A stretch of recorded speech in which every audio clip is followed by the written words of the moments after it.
Good evening and welcome to this Monday night edition of Newsmax Prime. I'm J.D. Hayworth.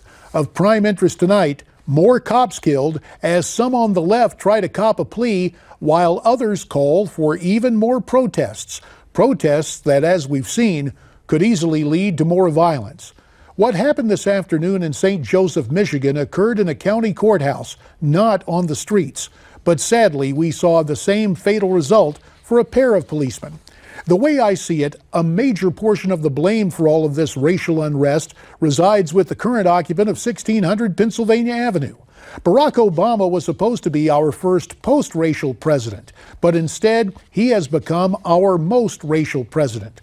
Recall that early on he demeaned a law enforcement officer who went by the book in his interaction with a black Harvard professor, saying that cop reacted, quote, stupidly. It led to the so-called beer summit at the White House, but that did nothing to quench this president's need to see red when it comes to the black community and white cops. The president, overseas yesterday, went out of his way to identify with the Black Lives Matter protesters, despite what happened at the end of their demonstration in Dallas. I think that the overwhelming majority of people who are involved in the Black Lives Matter movement, what they really want to see is a better relationship between the police and the community so that they can feel that it's serving them. And the best way to do that is to bring allies aboard. Well, they certainly have found allies in President Obama, Attorney General Lynch, and Homeland Security Secretary Johnson, all of whom have gone out of their way to encourage the protesters.